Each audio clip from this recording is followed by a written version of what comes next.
Good evening. This is Tuesday, November 4th, 2025 at 6:01 p.m. We're here for our city council meeting. We're going to call to order. Can I get the roll call, Ms. Wright? Good evening. Mayor Goodman, Council President Hinds, Here. Vice President Cox, Hello. Yes. Councilmember Jones, Here. Councilmember Martin, Present. Councilmember Riccio, Here. City Manager Sue Beaudet, Here. Attorney Kiersten Ballou, Here. City Clerk Latricia Wright, I am here, and all other staff. Here. Thank you. We will now have the opening prayer and pledge of allegiance to the flag, Mayor Charles Goodman.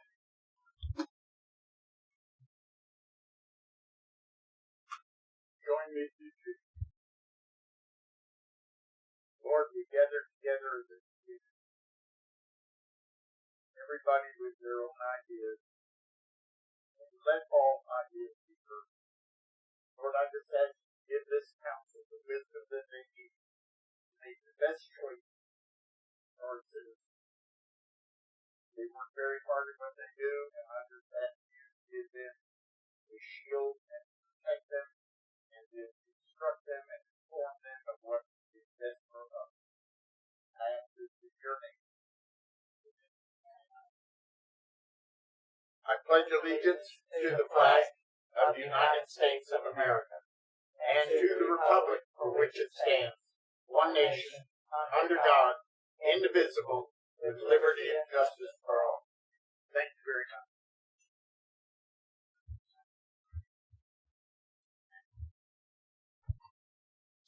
Item number 1, any additions, deletions, changes, and approval of the agenda.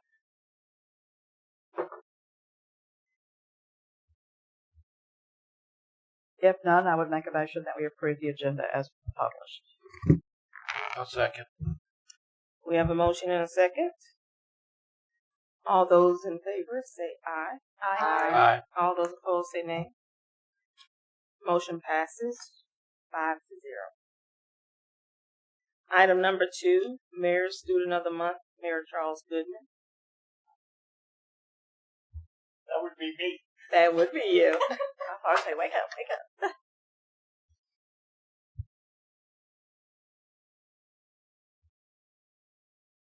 I'm still trying to get this computer to work.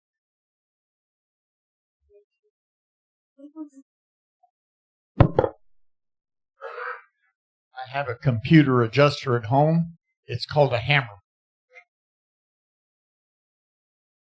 Good evening, everybody. Good evening. Cade Covert. Hi, young man. Come on up here and join me. Covert? I should have asked that part too, right? Come on up here. Hi. I'm honored to meet you. I have something I wanted to tell you.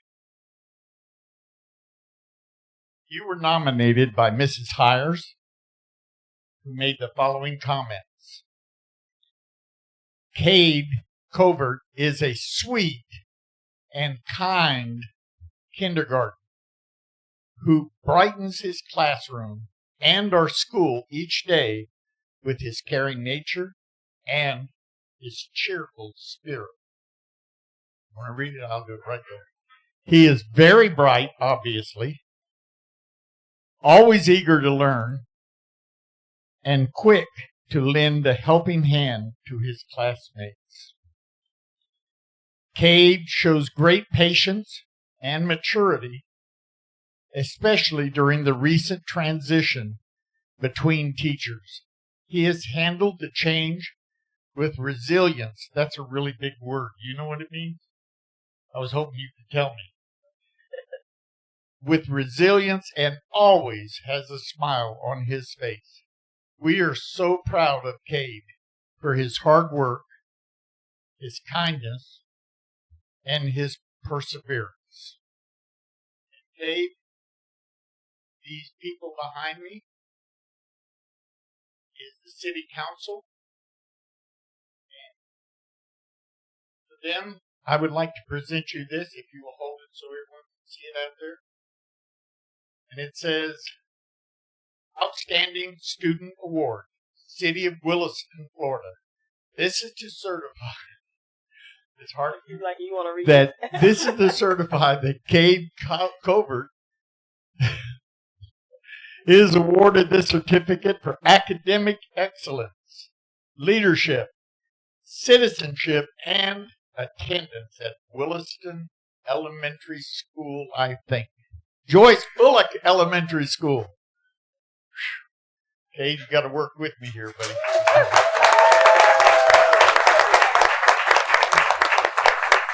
In addition, Cade, I have this. Do you know where Flamingo Freeze is? The ice cream place? Right over there? Flamingo Freeze would like to congratulate Cade, the Student of the Month, for his outstanding achievement with this certificate. Good for one kid's meal or anything off the ice cream menu. Say if you wanted to give an ice cream to your mom, from Flamingo Freeze. May I give this to you also? You keep it behind that one. They're going to want to take pictures of this one first. So take this first. Very good. Stay right here with me, okay? Oh, thank you. Trevor Gonzalez. There he is. Now, Trevor, you got to take it easy on me. Kate is running me through the ring here. Trevor was nominated by Miss Seal, who made the following comments.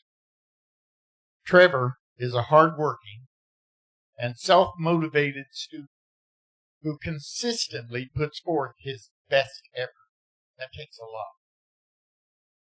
In everything he does, he approaches each task with focus and determination, demonstrating a strong sense of responsibility and pride in his work.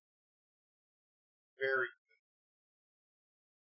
good. In addition to his individual dedication, Trevor is a supportive and encouraging peer who willingly offers help to classmates and contributes positively to the overall classroom environment. His positive attitude and collaborative spirit, you know what that means? Collaborative. You asked me. I would probably mess it up. And collaborative spirit makes him a valued member of the class. Trevor, don't turn this away so I can't read it, okay? But I would like to give it to you.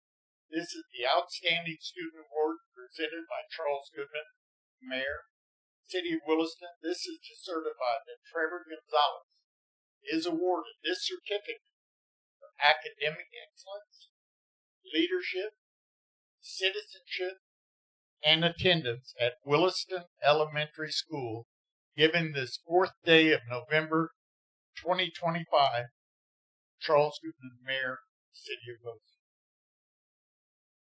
Could we get a hand for Trevor?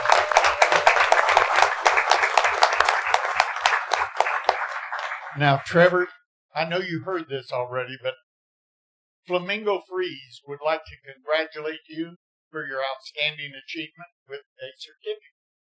Good for one kid's meal or anything off the ice cream menu from ice cream menu from Flamingo Freeze. And would you put this behind that? Because we're going to want to take pictures of all. Okay? Thank you, Trevor.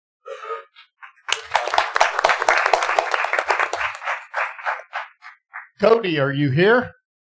I have a distinct feeling that Cody Irwin is not here.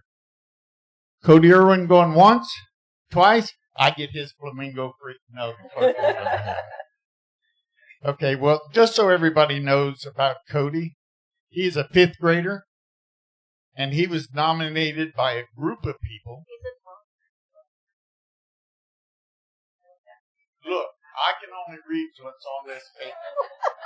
I can't be a He's a Williston 12th grader. Be on the 5th He grade. just got a promotion because he's such a great student. Yeah. It's a battlefield promotion, straight to 12th grade.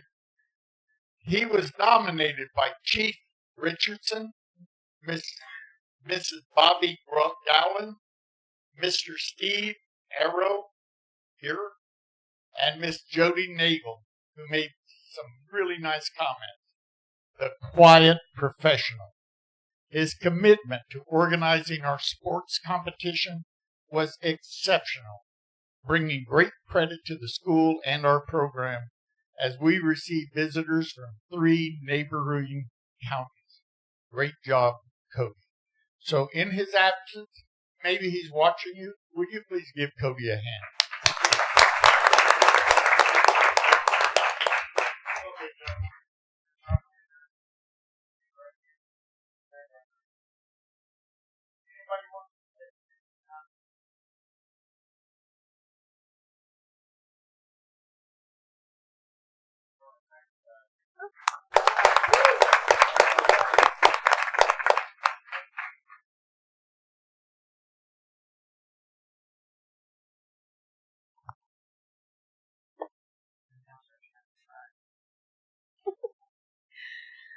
All right. For all those who would like to leave at this time, you are free to go as we continue with our agenda. Congratulations, young men. Or you can stay.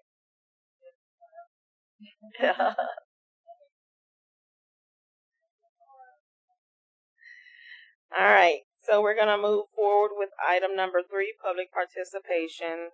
This is the first of 2 times that you can come and speak on anything that is not on the agenda. You have up 5 minutes.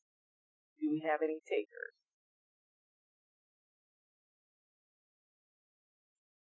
Good evening. Jacqueline Affleck. Good evening, everyone. I would just like to stand and say thank you to everyone who participated in any way with our movie, this annual movie at Beaudet, Mufasa. It worked out great. We had recruiters walking through. It was just fun. So thank you to everyone that played part in it, just visited, participated, donated. We thank you again. We look forward to having more movie nights here at Beaudet. So that's really important. But again, another successful year. We thank everyone. Thank you, Ms. Apple. Do we have anyone else?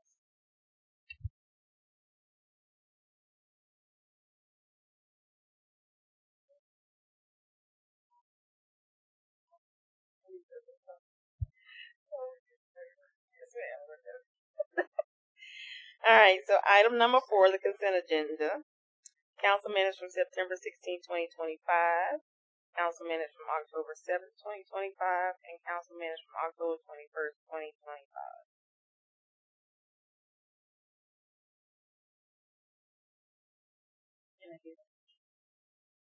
I make a motion to approve.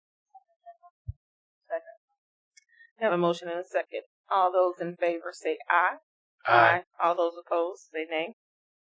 Motion passes 5-0. Now we'll have updates from the staff and board and council. We'll start with City Manager Sue Beaudet. Thank you very much, Madam President. All right, just a couple of updates, and I'm actually going to let Walt speak at the end. Just wanted to let you guys know, 2 Wednesdays ago on October 22nd, I attended Swanee River League of Cities Board of Directors meeting and found out that the city manager for the city of Cross City advised that they had hosted a booth at Rural Counties Day for 2026. So I asked Latricia to register the city of Williston for a booth as well. So we are now registered. We're going to have a booth. I think it's 10 by 20, if I'm not mistaken. So we're going to showcase both the city on one side of it and the fiber on the other side of it. So we're excited because there's not very many cities that are showcased at Rural Counties Day. So that's the first thing. And then last Wednesday on October 29th, they attended the Ocala Metro Chamber and Economic Partner Orientation. So we became a chamber member about a week ago, and they're a very active chamber in our area. In 2020, they actually won the Chamber of the Year Award for mid-sized metros in the entire United States. They have 1,300 chamber members, and they host a number of events. They've got Tuesday talks, leadership programs, young professionals, CEP Business After Hours, Networking University, et cetera, et cetera. So we're trying to basically attract some new development to the city, like at the airport, new businesses, new developments, whatever we can do to try and get some positive growth in the city. So that's why we joined that chamber. And then I'm going to defer to Walt Nickel for a discussion on the floodplain update and adoption. Walt Nickel with Wright Pierce. We were, as you're aware, back on October 3rd, we submitted a grant request to the Southwest Florida Water Management District for their Cooperative Funding Initiative grant to adopt the floodplain studies that were done and get them officially recorded with FEMA. So we submitted that on October 2nd. The district reached out to us Friday afternoon with some information and questions. When we submitted the grant, we submitted for 100% grant reimbursement because you are already community requesting that any part, in-kind contribution be waived. They came back and said, even though you're already community, they would want a 25% cost share. If you are a non-ready community, they're asking 50%. So they wouldn't waive it entirely, but they cut it in half to 25%. So that grant request that we put in was for $277,600. So that would mean a grant city share of $69,400. And right now I'm giving you this as information. I'm going to come back to you in 2 weeks. This is actually on the agenda for a discussion and so forth. The good news about this, their grant program takes an entire year to get authorized. So we applied October of 2026 is when they expect to have executed agreements and everything signed and done. So you would need to do the cost share, you decide to go forward with it, you have essentially a year. You've got the next year's budgeting process to consider that. But they do need to know they're doing the scoring here November 22nd is the end of the scoring. And if you have a resolution that you would be committed to that, which again I'll bring to you in 2 weeks, that would pretty much, I can't speak for them, but that's one of the missing components. They look at very favorable. They can't say today, but they're scoring. But this commitment will be needed. So I'm giving you the update. We just found out about it Friday afternoon. Giving you the update now, and then I'll be back here in 2 weeks for a more in-depth discussion on that. And the other grants we've applied for, I think 8 or 9. We haven't heard anything yet on those other grant opportunities yet. But Thank you. All right. Next, we'll have Ms. Wright. Mine is not really an update, but it's a announcement. Tuesday, November the 11th at 10 o'clock, we're having our Veterans Day program at Heritage Park. We have a very good, well-known speaker. Looking forward to hearing them speak, and they're going to be a special presentation. So if anyone's not doing anything on Tuesday, November the 11th at 10, please come out and let's honor all of our veterans. Thank you, ma'am. Chief, you have anything? Okay. Chief Siegel? Yes, ma'am. I just want to let the council know that the staff of the fire department put in for a grant for some fire hose through the Division of Forestry. This wasn't a budgeted item, stuff we were going to buy anyway. Danny led the way in going in, and we got approved for $7,500 worth of fire hose, and it's only going to cost us about a little over $3,000. So he did a really good job of getting all that put together for us to get it turned in. Yes, ma'am. How much does a fire hose cost per foot, out of curiosity? Well, I'm not sure. We got 29 50-foot rolls for $7,000. Wow. That's pretty good. Very good. Thank you. usually goes by the size of the roll. If it's a 50-foot, 100-foot, and also the inch, it's 3 inches, 3-inch hose, 2.5, and inch and 3/4. So, 518 a foot. he saved us a lot of money. Yeah. Yeah, sure sounds like it. All right. Any other staff? Mr. Barber? I wanted to give an update. Staff had a pre-construction meeting on the lake out here in front of the pavilion. We met with we met with the representative from the company that's providing the material, where we'll be able to inlay a pipe and drain all that properly. Just wanted to give you guys a timeline on that. It's about a 3-week to order it. It's going to take about a week to finalize the plans, so we're hoping probably in about 30 days to begin to do construction in that. We want to make sure we're on the other side of the light up Williston, because that section of parking will have to be closed for probably a month and a half in order to complete the job. But once it's done, we shouldn't have any more standing water over there. So that's the first thing. And then the second thing was Walt mentioned grants. I wanted to mention one that we found out about through Wright Pierce. And then Lucas from Wright Pierce went to the webinar. It is the Land and Water Conservation Fund grant. This program is a grant that we've identified that would be a great opportunity for Cornelius Williams Park to further the master plan there. I just want to make the council aware that it is a 50-50 match, but whatever we could come up with, we could apply for matching funds, and it is a potential opportunity that we'd have a really good chance at being awarded. So we'll provide more information on that, probably the next agenda or the one after that, but I just wanted to mention that. Thank you, Mr. Barber. Madam President, may I ask a question? Sure. Mr. Barber, I know that you to be a man of great capability. I just want to know, what are we going to do with the water? Is it going into the sewer or down the hill? We're putting in a commercial grade French drain, and it was the wonderful CRA here in Williston that is paying for this project. And basically, we're just going to create a commercial grade grate that'll be slightly inclined, and so that entire linear path there where that swale is will basically go to the already existing inlet, and it'll drain where it's supposed to drain. Is basically the general design. And may I ask where it's supposed to drain? The grate that's about 2 spaces from the handicap spot on the south side of the pavilion. Ultimately into our sewer system?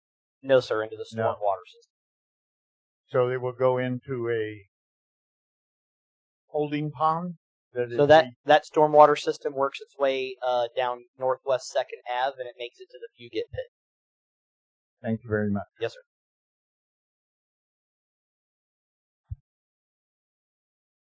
Anything from the council? Update? You know me and my questions are always the same. No, we've got the bidding going on for uptown, but can you tell me when the deadline is and if you have any nibbles? I will defer to Donald.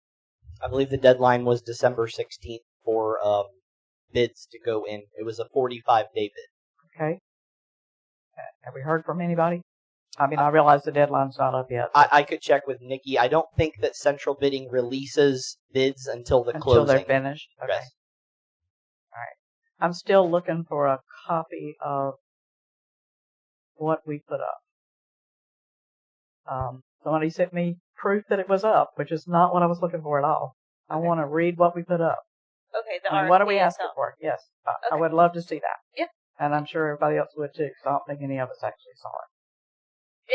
I don't think it changed at all from the very last time that you all saw it and approved the language. Okay. But I will resend it. I appreciate it. Thank you. I think that's all I have.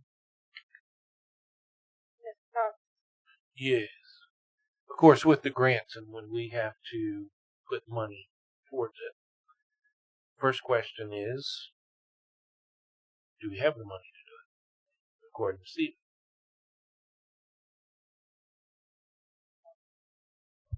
terms of the one that Walt's talking about, you mean? The Yes, 69,000? that I will need one. to check.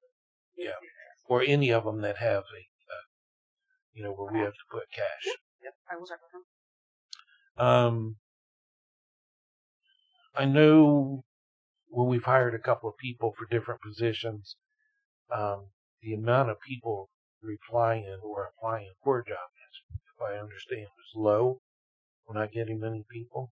So I'm just curious on the permit tech, how many people do we actually get for that? 0. None? None. Which permit? The permit tech, I thought we got at least 1. Internal? Yep. I know of it. Kim's not here tonight. I will double check, but we didn't. When I talked to you 2 weeks ago, we didn't have any. And unless somebody sent something in after, I don't think we had any. Okay. But I will double check that. All right. Anyone else on the council, Ms. Meredith? I just want to say I drove by the John Henry Park today, and it looked great. It's beautiful. It's freshly mowed and weed waxed, and it just looked very inviting. So thank you to everybody for spending some time over there. And I'll comment about Peggy O'Neill. It looks wonderful too. It's still got a little ways to go, but it's looking great. Nice exercise equipment there. Trims the trees. One more thing. To the Wilkes Construction Company, thank you for getting the manhole cover even with the ground. Hear a lot of compliments on that. Chief Rose. Well, I guess this will be an update on the cameras in the school zones. So, get ready. I'm excited. Since we went live, 109. Since the cameras have went up, 687 tickets. How many paid? I don't know yet. Oh, yeah. Our Were city all clerk those- got one of those tickets. Oh my. So were all those warnings or they were tickets? No, That's after the warning period, those were tickets. Yeah. Right? Yeah, go ahead. So the 687 were the warning period. That was the 30 days that you would get the paper in the mail. Hey, this is a warning. You were going this fast in the school zone. The 109 are the actual citations that they have to pay. Oh gee. Yeah. Nice. Thank you, Arizona, what's the time frame for the 109? So it was a 30-day warning period. So we went September 22nd to October 22nd. And that was the 687 citations of everyone just getting warnings. Hey, you're going 11 over in the school zone. And then the 109 is the ones that have to pay. Yeah. Oh my. So 109 since the 22nd of October? Holy cow. It's a wonder they're not lying in the room. I happen to know that the only reason the clerk did it was she was wanting to donate to the police department.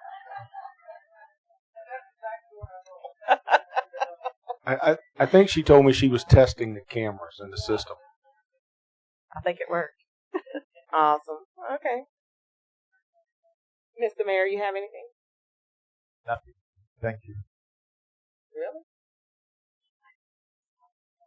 Honestly, I do have a couple of things I wanted to talk about.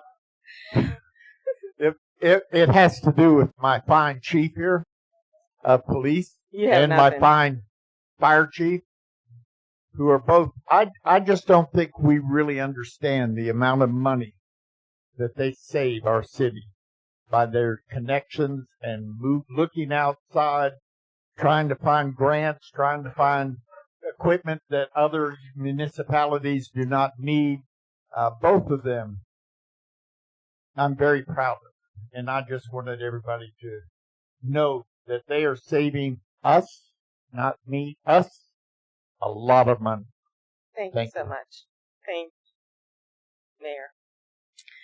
All right. If we have nothing further, we're going to go to item number 6, new business. We'll have a presentation of grant writing services by Shannon Williams with Gateway Writing. Good evening, everyone. Is this on? Is this on? Yes. Okay, good. I would say I don't know that I've enjoyed a council meeting more. I've been having a really good time. But That's pretty bad. I know, because I've been to a lot, but I enjoy the children and everything. But yes, I am Shannon Williams with Gateway Grant Writing and Administration Services. It's a very long title. I'm the director, the owner of the, and I was told that everything was all digital, so I didn't bring extra copies. Do you have your packets? We Okay, do.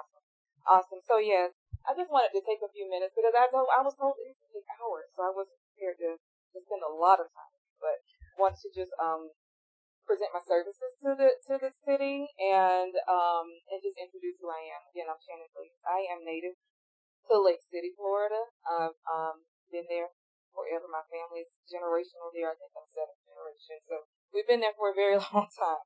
And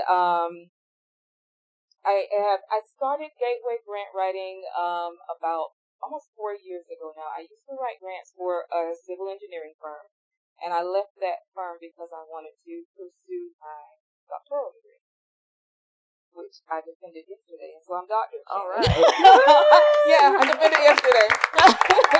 yes, for FSU. So I'm Dr. Shannon, actually. I have to get used to that. So when I left that firm and I went to just start my degree, all of my clients were like, no, we need you. So I ended up opening that's how Gateway Grant Writing started. And I actually probably the only person that loves to write grants. But I'm excited just being here today, how many staff members that you all have that are just absolutely capable and just great at writing grants. So I'm almost like, but my services extend across the board. I've been writing for cities and counties, of course, Lake City, Columbia County, Orange Park. I'm on the team for the W3C Walker Staff thing, that, the pipeline situation that's going there, helping them find $150 million. So that's one of the things that I'm doing. So now that I have all this time and school is over, I wanted to come down and see how I could help the city of Williston. And I don't know which page it's on, probably like 23 or so. There's just a list of several grants that are standard that I always write. And I always like to kind of just get a wish list from the city, the board, what's going on in your district that you feel like you need to, you want me to find funding for. And I come back with that and match those up with funding opportunities and see if we can get some of those projects off that page 4 that the city. I'm sorry, it's a big packet, and I didn't know like this, but it's that's the one. That's the one. Okay. Yeah. So the CDBGs are standard. The HMGP, any kind of hazard mitigation grants that are going on right now. Of course, I do recreation, PERDAP, and voting, historical libraries, technical assistance grants, rural infrastructure, all of those things. So that is who Gateway Grant Writing is, and I do love and I have a passion for rural cities and counties. But with that understanding, I know we are always strapped for funds and we have, budgetary issues. I do think that is not an excuse for us to have outstanding service when it comes to, for our residents and citizens. So I like to focus on the rural counties and the cities. I also work in a capacity that I like to write the grants without for no cost, the application themselves, and with the opportunity to secure the grant administration. Those grants are one. It gives it motivates me to write a great application, right? because that's the way that I like to work. I attend meetings all the time. I can't charge $500 or $1,000 for an application when the baseball team needs uniforms, and there are things that are going on that people need, and I know that the best way to approach grants for Gateway Grant Writing is to do it that way. So I like to open up the floor to questions, or maybe just kind of write down some projects that you'd like me to go find some funding for if we have time, or I can just speak later with business and get that information. Any questions? I would just say that is a wonderful way to work, and that's the way I appreciate having a grant writer. Sometimes they're hard to come by, that will do it that way these days. Yeah. They used to be all that way, and you would get the opportunity to be the grant administrator. I will say that one of our biggest issues, I believe, is knowing what grants available out there to apply for. So, having somebody that's in the field and out there doing it may be of great benefit because they can help us. We do get, of course, things from the state of Florida, things from Florida League, the National League even, telling us what's available, and from the Florida Department of Transportation, that sort of thing. But it's really good to have it somewhere that's not just one of those things in your email box. I agree. I've been trying to figure out a way, maybe some type of a monthly or bi-monthly newsletter that everything's in one place and you can scan down it and see the due dates and see what the match requirements are as an anchor. And then, because ideas pop up in your head that way. And you say, oh, this is fine. This is for this and that. And thankful for the great engineering firm we have. We have a lot of data and analysis and things that are available that would write a great grant. As long as we had somebody who knew about it and who could get it done. So I have a question. Yeah. I'm going to be the bad guy here. Okay. We have a grant writer. Have you been promised to do this for us? Oh, no, I have not. I am here just to tell you who I am. The services are here.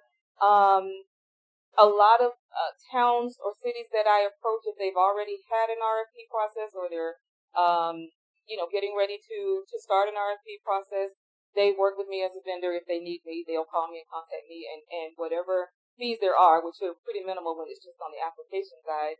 The only application that I've ever had to truly send any type of a invoice for is CDBG, because they're a little specific on making sure that if you're using someone who's woman or minority owned, that they're actually being compensated.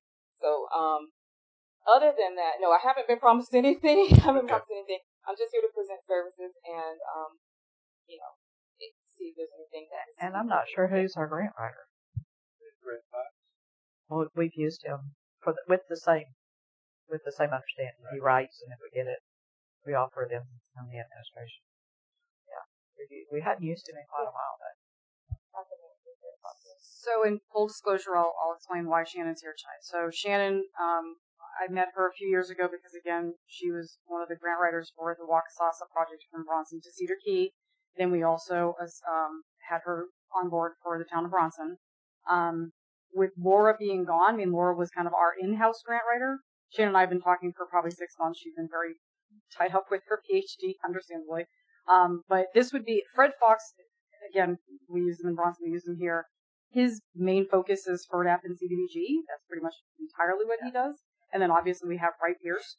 But Shannon would just be another kind of third, person to use. She has other kind of areas of expertise, and she's great to work with. I've known her for a couple of years now. But if you guys do decide you want to move forward, again, she said there's no cost. She puts her, cost into the grant itself.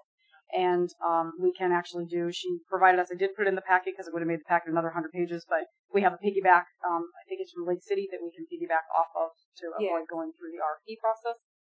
But that's basically, I just wanted her to come in and kind of explain, what she does. And I think it's great the more grant writers that we can have, because the more the better at this point. Again, Pierce is great, Fred Fox is great. They all seem to have their own expertise. Correct. They do.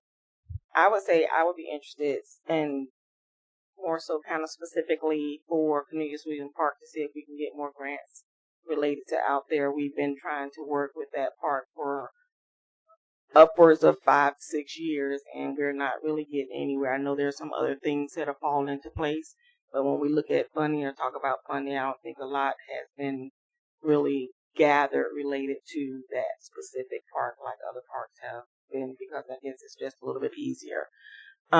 So I would be interested in you working with Donald and Sue to try to get a little bit more funding for that park as well. Even water and sewer.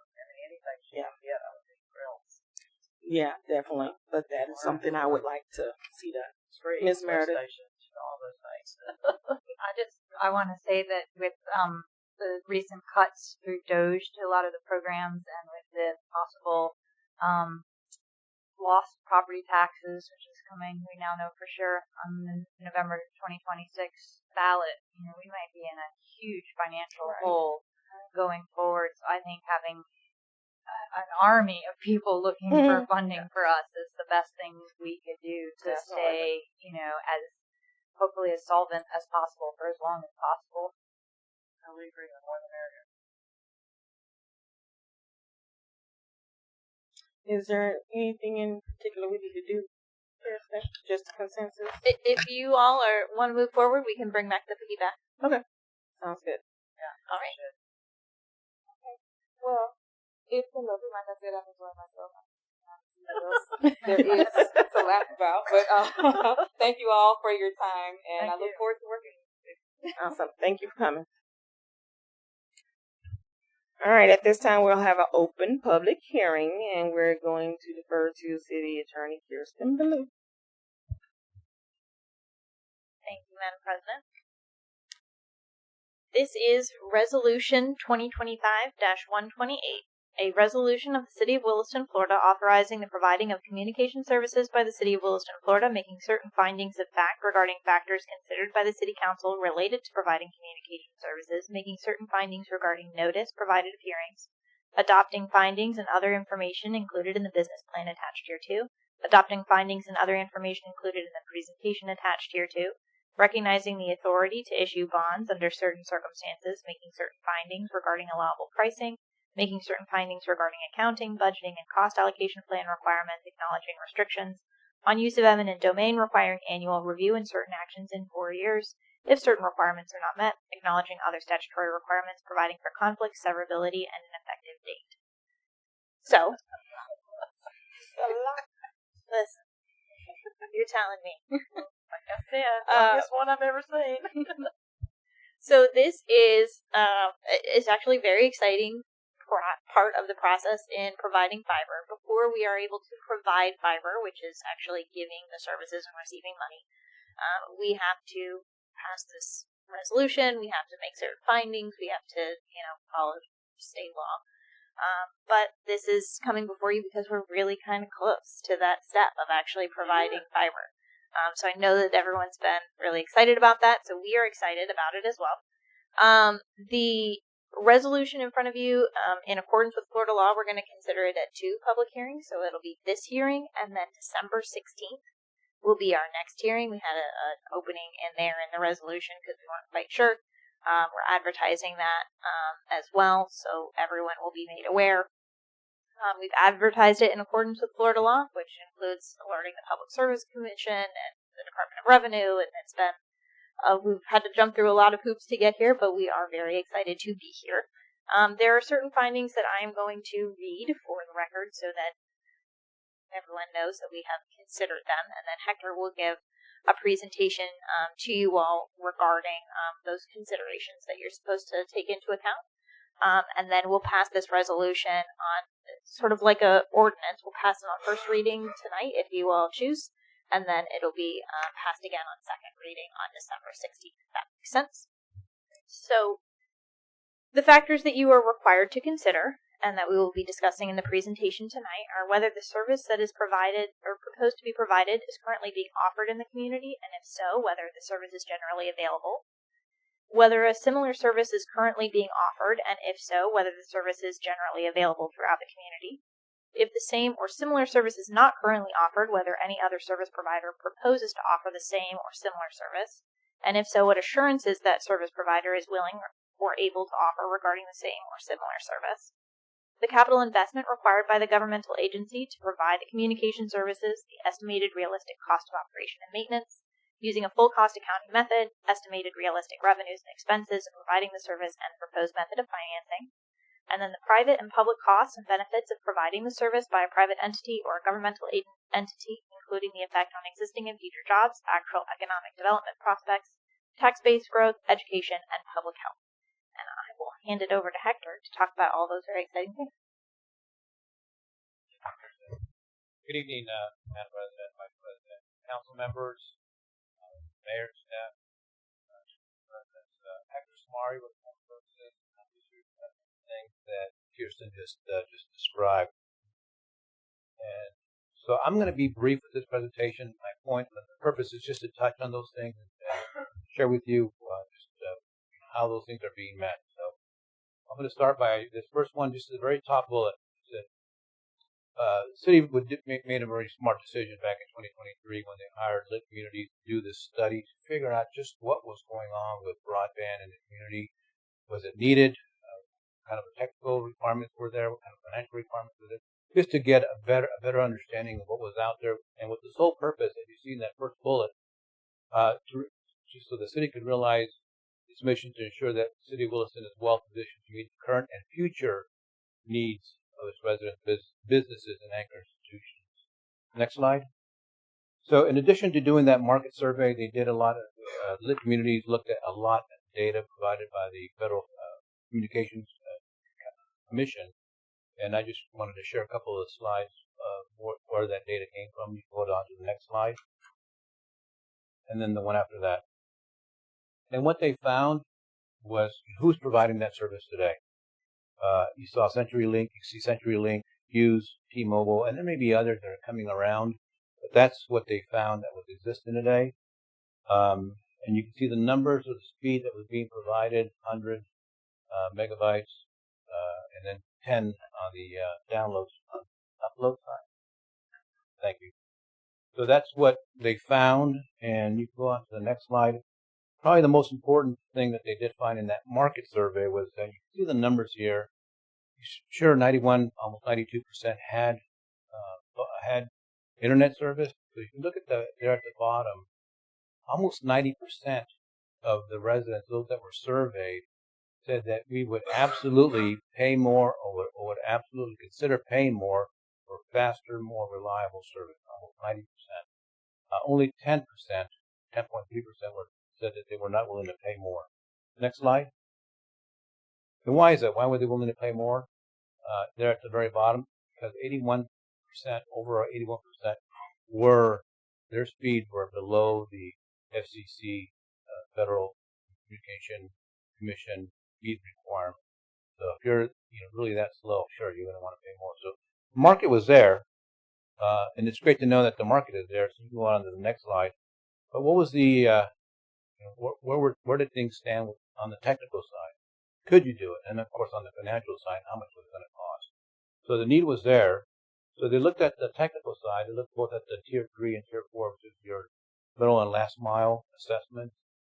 They looked at the number of anchor institutions. They looked at, the make ready, which is, again, on the technical side. If you're going to hang fiber, could your poles support that? If they couldn't support it or had to replace all your poles, you needed to know that because that's going to be a cost factor. So all that was part of the study. If you go on to the next slide. They looked at several financial models, really the owner-operator models. And if you look at that, I know you can't read it, but just think green is good. And you looked at the various models that were available. And I know you can't see it, but I have two of them that were highlighted in red. Only that bottom one, where it says user revenue opportunities for the city, that left column, city provided fiber to the home network. That's the only one where the city could actually control not only the ability to make some revenues, but to control the rates, which is very, very important because if, of course, third parties came in here, they would charge whatever they wanted to charge. So that was important. Next slide. So when they looked at the financial, how much was it going to cost? They had three models. You see them at 6.1, 7.4, and 6.1 on the owner-operator model. But they did find that that owner-operator model could potentially generate about $22.7 million over 20 years. So that was one that kind of stood out. You can go on to the next one. So given the technical assessment, looking at the surveys, looking at the financial, the Lit Communities came back and was very, very clear about what they recommended. And they recommended that the city pursue owner-operator model. And it had several reasons that you can see there on the slide for why you would do that, because you were already a service provider, water, electric, so on, you already had both. So you had the infrastructure, you had the service know-how. So that's what they recommended for various reasons. Next slide. But, I'm doing your due diligence. You did look at some other options. You did have other folks come in here and present. You did. That was a great way to look at things, because before you jump into for being the owner operator. You wanted to see what would it cost, what would it generate if somebody else did the work. So you did that, and that was done back in July of 2024. So at the end of it, next slide. Looking at that owner operator model, this is what the path that you have opted to pursue. It's not a $6.1 million investment as you saw in that study. It's actually a $4.6 million investment, but it included all the things that you see there. So it's a smaller investment. You can go to the next slide. And what was important to note is that you looked at these, and I'll just point out that you looked at the column number 9, the annual operating costs. That was one of the things that had to be talked about. You looked at that operating cost, and then you looked at column 12. Is this thing paying for itself? Is it covering your cost? And you can see there in column 12 that it's starting out with year 1 covering costs by $24,000, and those numbers are going to improve depending on what you want to charge. You can control that. Again, this is yours, so you can control your rates as you look at how many customers or accounts you have and how that continues to grow. Next one. This is just the long-term 20-year look. That survey said you could make $22 million for 20 years. This is a pretty conservative cash flow model.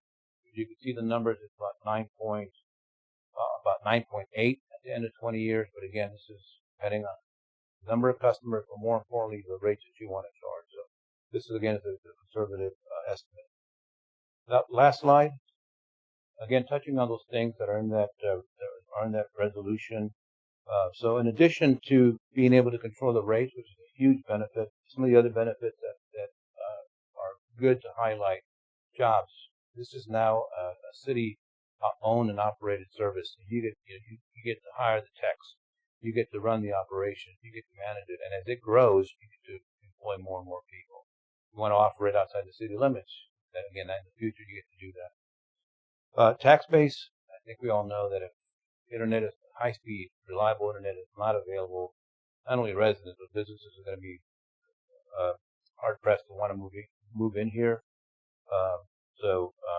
And when you think about where you were before at 81.6, below the FCC speed requirements, advancing and implementing fiber is important. It's going to be important to your tax base. Last thing is that education and public health.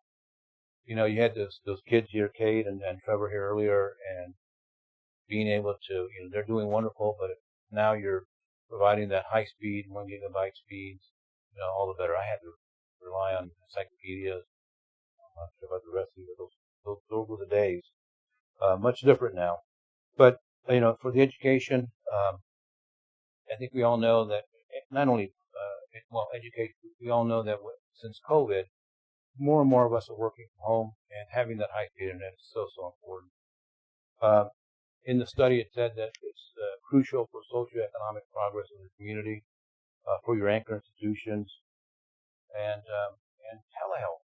As far as health is concerned, I'm starting to do more and more of that. I think it's great that you can have a video conference with your doctor, with your PA, and figure out, what's going on with you. One, it's immediate. You get to do that right away without having to make a trip, make an appointment. So certainly on the health and education side, it's very, very important. And that concludes my presentation. Kiersten, if I've touched on everything, if I've missed anything, let me know. No, I think you've covered everything. I wanted to just make a couple of other notes. One, we have business plans. Those are in your agenda. Those are in addition to this presentation, sort of an overview, but the business plan is much more in-depth and detailed for you all. It's also available to the public, so we have copies here, copies online. I really can't express to you how unusual it is for a municipality to be able to meet all of the extremely stringent requirements to be permitted to provide fiber services. You have to be profitable in 4 years. You have to, you can't do what a private company would do, which is undercut in the beginning and then come in at actual cost later on. So only a handful of municipalities, like 2 others, are able to meet the requirements that Hector and your staff have somehow managed to set you all up to be able to meet. So it really is extremely impressive what you all have done there. Thank you for those guys.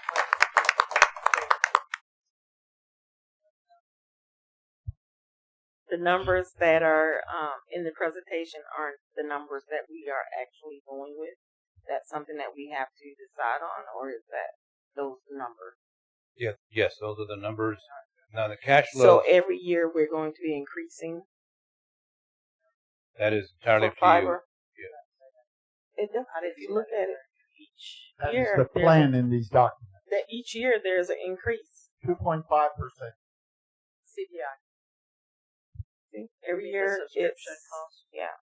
Oh, So yes, the question is, is that our plan to increase every year? Yeah, I think you said it correctly. It's your plan, and you can change that as you see fit. As if your cost for the CPI goes up, not only housing cost, fuel cost, whatever it may be, you can make those determinations every year. So this is a conservative projection,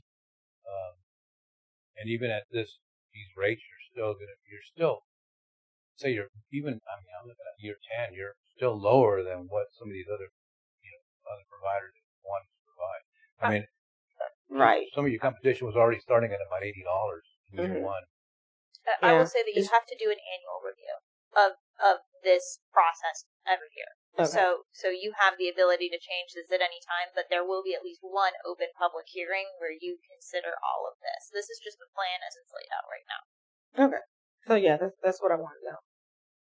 Because I mean, even with the crappiest service that you have, it's not increasing every year. You understand what I'm saying? So that's just a question that I have. And mine is way more. If you look at the 20-year price, $95.90, I'm paying more than that right now. and it's CenturyLink, and it's awful. Yeah. Well, I don't pay that, and it's still awful. Yeah. I mean, mine's you have no problem. Just questions. Madam President. Yes, sir.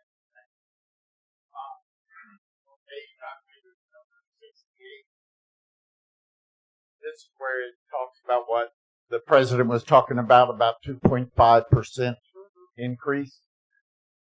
My question is about the next line. Annual debt service continued with interest-only payments in year 1 and 2, and followed by fixed annual payments of $392,377 annually.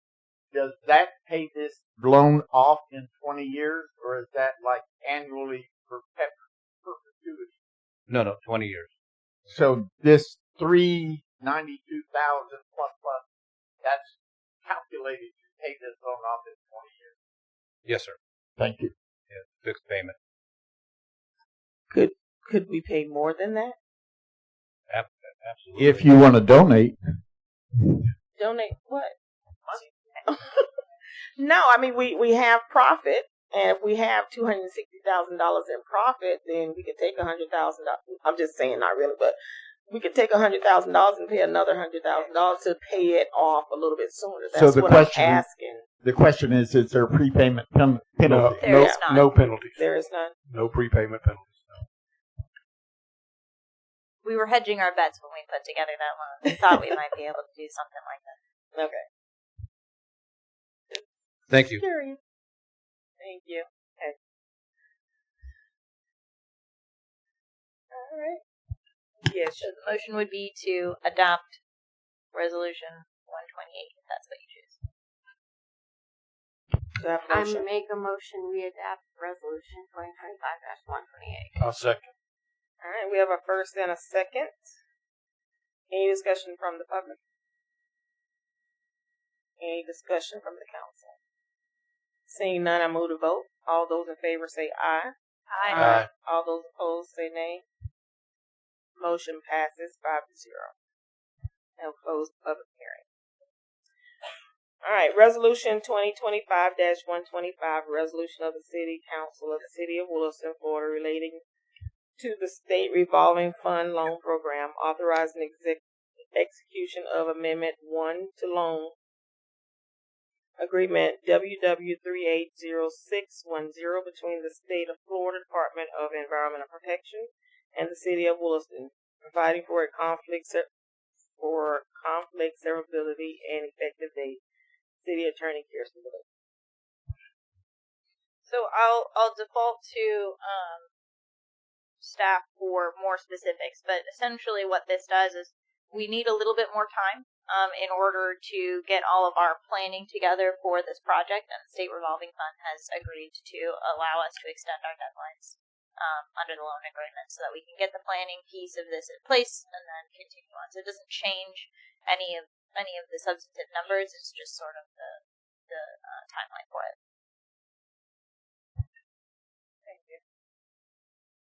I can answer a little bit more on that. So initially, the SRF, of course, was studying out the 40s and 50 areas of pipe within the regions, all 4 quadrants of the city. And the purpose of the SRF for this round was to focus exclusively on the sewer. In studying that out, when we got the initial feedback, we met with Wright Pierce. Antonio Serbia was here a month ago, and talked to you all about this. There were specific places on maps that we identified that were unknowns. And we talked about, like with development in the future, we wouldn't want to stop short of a certain area. We wanted to do a little bit more due diligence and spread out our scope on the outskirts of some of those areas, so that if we're going to apply for this, and it's a big ask, and we get 80% forgiveness, we wanted to make sure it was the best ask and the best use of that investment, and we didn't leave out key economic areas around the city in doing that. So the extension is simply to make sure we formalize our data so that we present the best option of funding to the council for consideration before we ask the SRF for a large number. Right now, that number sits at around $22 million that we've identified, but we wanted to make sure that's exactly where we were recommending that it be before we presented it and applied for the final loan. Thank you, Ms. Barber. Do you have any questions? Can I get a motion? Move approval of resolution 2025-125. A second. We have a motion and a second. Any discussion from the public? Any further discussion from the council? Seeing none, I move to vote. All those in favor say aye. Aye. Aye. All those opposed say nay. Motion passes 5-0.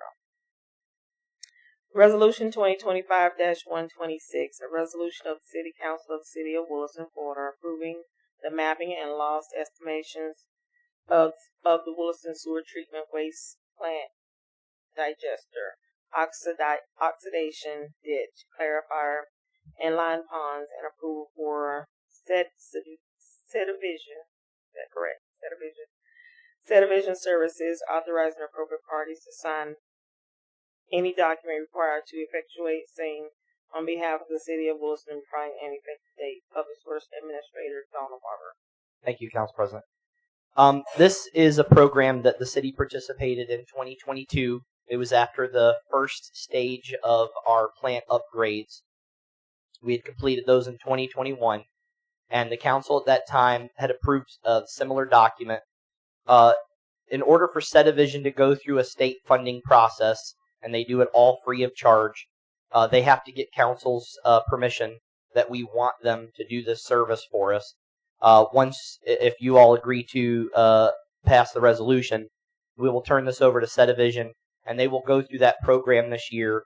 And this is what cleans out the things that you mentioned, the oxidation ditches, the sludge pits, all that. And what that does for us, if we do that every so many years at no cost for free, they do a thermal vision of it. They see what areas have collected things that aren't flowing with the flow, and they remove those and remediate those, and that actually increases capacity in your plant. So that's something that every so many years is a really good maintenance policy to have. And we think it's a wonderful program, and it doesn't cost a thing. Any questions from council? Can I get a motion? I make a motion that we approve resolution 2025-126. Second. Have a motion and a second. Any discussion from the public? Any further discussion from the council? I just had a quick question. Is there a date at which they will do this? I may have missed it in the documents. But. No, ma'am. So this is just the first step in giving them permission to apply for it on our behalf. Once they apply, they would tell us whether we were approved this year. There's a lot of funding for this, so we have a really good chance of it. Then once it was awarded, they would make a presentation and they would notify us, and we would schedule with them. It would most likely be in 2026. It's not going to happen in the next 2 months. But. All right. Move to vote. All those in favor, say aye. Aye. All those opposed, say nay. Motion passes 5-0. Now we have discussion with possible action. Williston City Hall build out. City Manager Beaudet. Thank you, Madam President. Okay, so I know this has been a topic of conversation for a while, so wanted to kind of tell you where we're at and why it's in the council packet tonight. First and foremost, Mike Langston from Paradigm Construction is here tonight to answer questions about the quote that's in your packet. Thank you for coming, Mike. Appreciate it. Just to let you know, the staff has reached out to several other general contractors, including Ulrich, which built the original City Hall here, and we have not been successful in obtaining other quotes due to the size. Most of these firms want, multi-million-dollar contracts, so we haven't been able to get any other quotes other than from Mike. In the past, the city has completed a number of projects with the city staff instead of actually farming it out to a contractor with subs without a building permit. And I want to give you guys some examples. These were all pre-me, but just to kind of, for the people who weren't on the council or for the audience, some of the projects included the Williston sewer plant. We did electric, flooring, HVAC, plumbing over at that plant. Again, this is without a permit. The inmate shed, the city pavilions, the EV charging station, the fence at the animal shelter, and the demolition of the old workshop next to Fireman's Park. The ADA compliant sidewalks and aprons at the Williston Public Library, and then most recently, I think about a year ago, the demolition of the Pesos pawn shop. So those were all projects that I believe the council asked the staff to do, and those were all without a permit. So this project, if the council is interested in moving forward, of course, this is entirely up to you because of the cost associated with it being around $16,000. The goal is going to be to put both of our administrative assistants, both Jenna and Christy, into that workspace. So that, again, is directly in front of Donald's office. If you guys are not interested in moving forward due to the cost, completely understand. Building official Mike Staff has told us that we will have to get a demolition permit to demolish the existing work that has already occurred by our staff. So that's where we're at. And like I said, Mike Langston is here to answer any questions about the quote that's in that. Does anyone from the council have any questions? In the past, we were told about it, but with this, was not said anything to the council. As far as what? The construction of the wall. And I understand that. I mean, of course, I that's entirely up to me. I did not notify you guys. I had no idea what the cost was going to be. Obviously, this would have been a much cheaper project if we had done it in-house. We're thinking it would probably be, I don't know, a couple $1,000, $4,000, something like that. This is going to be obviously a lot more expensive now that it's going to Mike because we have to pull permits, because he's a licensed general contractor. Completely understand.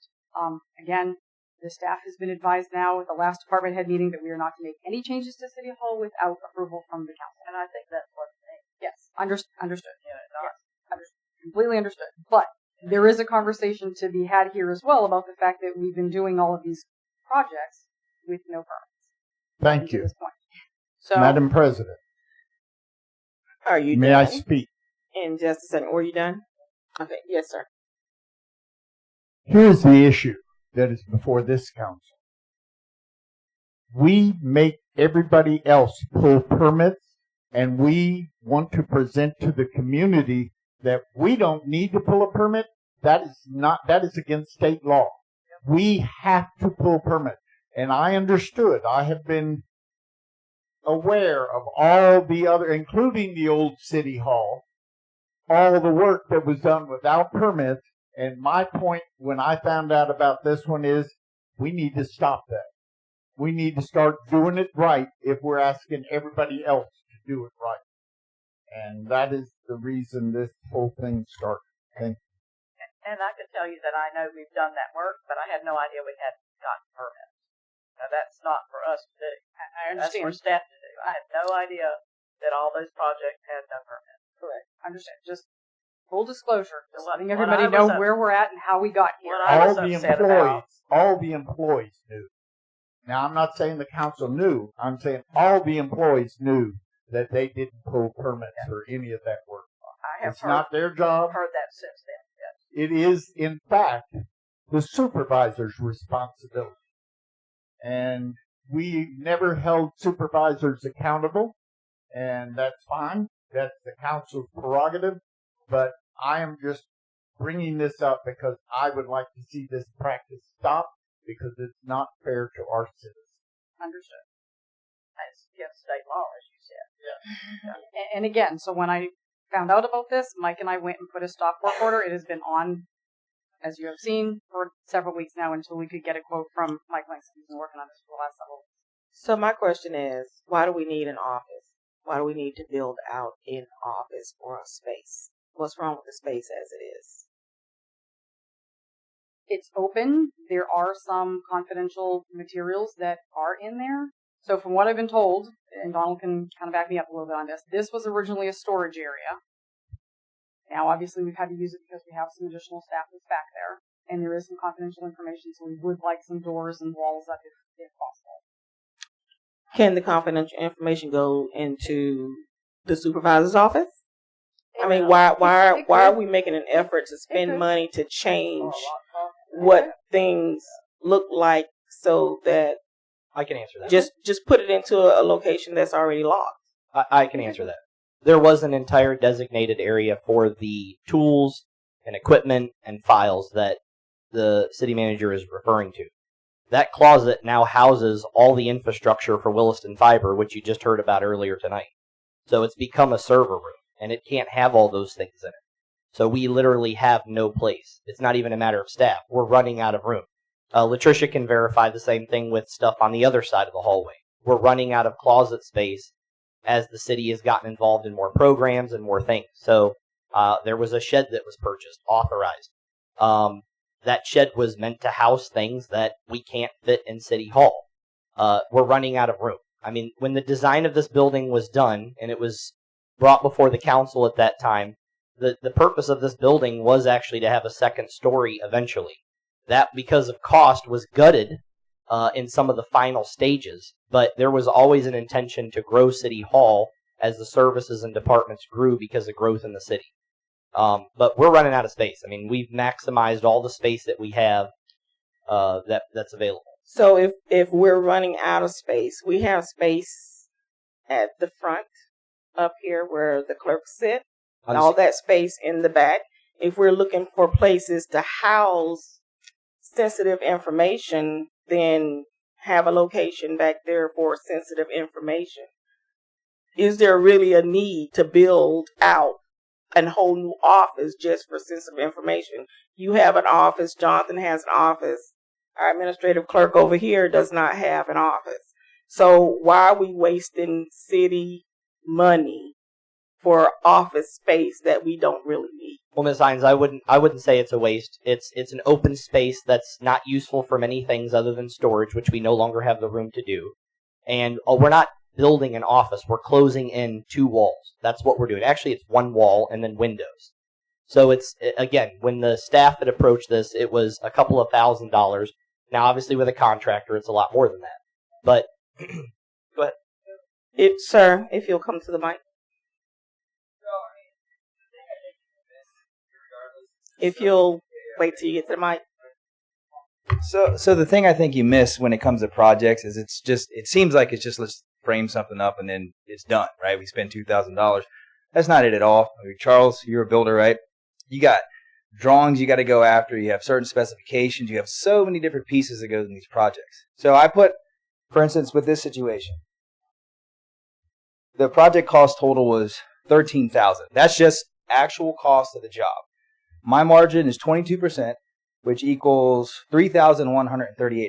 Now you divide it by 6 weeks, and you got $500 a week, right? That's minimum wage, right? So this is what we're looking at here with this project. So you have framing concerns, you have drywall concerns, you have acoustical insulation. The ceiling grid needs to be fixed. You have to protect the floor. You got to plastic off the hall. You got to put a zip wall in there. You have tempered glass windows, 4 tempered glass windows. You have a solid core door that's ordered 6 weeks lead time. So there's so many different pieces to this project. So, I mean, I'm just saying that to say that it's more than just, let's throw a couple $1,000s and you have an office space. Or you got permitting concerns, you got dumpster rentals, you got all these different things that go into these projects. So either way, to build this office, it would be, if it was actual cost, like I said, it would be $13,000 to just have subcontractors do it, get your drawings done, get your permits done, get all this stuff done, right?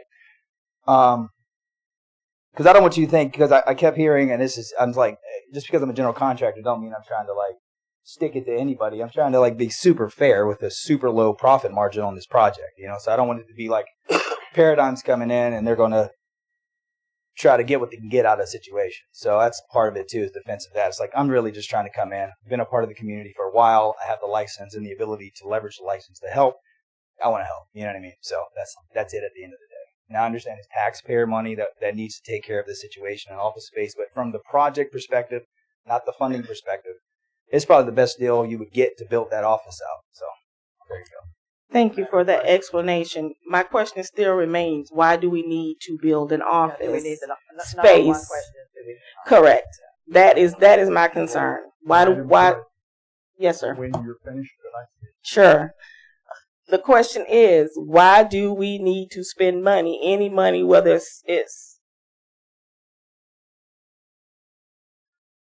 it's a discount. We're not paying a whole lot of money. Why do we need to spend the money for an office for 2 people to sit in to do their job? I'll even add to that. Why do we need an office for 2 administrative assistants when we have supervisors who don't have an office? Okay, that too. We'll even add to that. We have Laura's old office.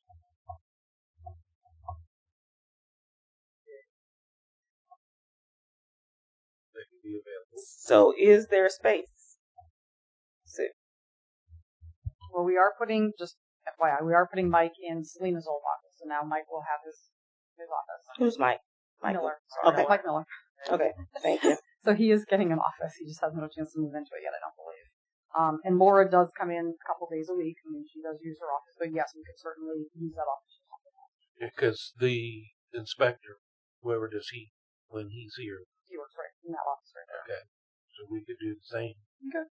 And we still have space. All that space, that empty space that's just sitting there. Shelby, you can go to the mic and we'll get you in a second. But all that empty space back there, that space we can utilize for staff. We have to utilize what we have instead of making space when we don't have to make space. That's all I'm saying. That's my perspective. And the money's coming from which gal? Okay. Mr. Mayor. Thank you, Madam President. The issue that we have to face is the reality of now. We have spent the money to build what we have. I was unaware of this project, and I understand your conversation is relevant. However, we have spent the money. Now we will spend the money to tear everything out. And I don't know what those costs are. I've not looked at this project. I've not been into it, but it can't be just cheap to put everything back. So now you've got the cost of all the wages for the people that did it. You've got the cost of the materials that you have bought to do this. And now you're going to have the cost again to tear it all down. That should be considered in the equation of business profitability. Which is better for you as a council? Is it better to build half of it, tear it down, or is it better to build half of it illegally and then just finish the doggone job? from a business point of view, my position is you've started it. It shouldn't have been started, but now that we are where we are today, you should really consider continuing the project and getting it finished. And we can always use the space. How about we figure out how much it takes to tear it down instead of just saying By all it means. may or may not cost X, Y, Z And how much did we spend to build it? To build it. Materials and labor. So those are the costs that you need to consider if you choose.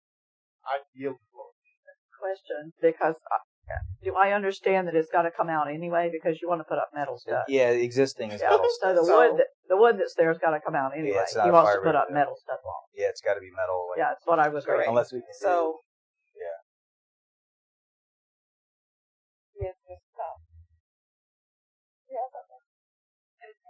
Oh, she pointed that way. So. Sorry, here's me. Miss Meredith. My question is, for these administrative assistants, are they also the people who will be doing customer service for fiber, or is that not who will be sitting in these rooms? So, yes, ma'am. They deal with fiber. We keep mentioning the administrative assistants. We have, when Terry reorganized, he created 2 additional supervisor positions. They didn't have offices. We've created 2 fiber techs. They didn't have offices. We have the IT assistant who's training underneath Aaron. He didn't have an office. We had the second administrative position that was this budget, which didn't have an office. So it's not a matter of saying that we were not utilizing the space that we have. And as far as putting people out behind customer service, I don't have an issue with that. But unfortunately, some of the things that we handle are confidential. They're not just confidential for employees, they're confidential for the public. So there are certain things, like I'll give you an example. The administrative assistants work with gas and power. That's the Public Service Commission. There are federal and state rules that if that information and those reports get out to the public without going through a proper process and procedure, that's a violation of the law, and we can be flagged for that when we are inspected. There are leak reports. There are all kinds of things that have to go through a process. So, again, I have confidential records in my office. Jonathan does. Mike does.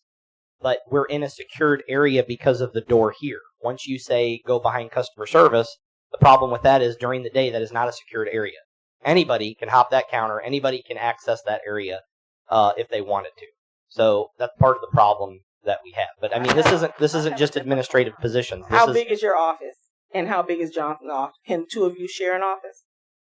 We can do whatever you would like us to do, but my office is packed. I'm just asking the question. No, I understand. I have no problem with that. It's not my office. It's the city's office.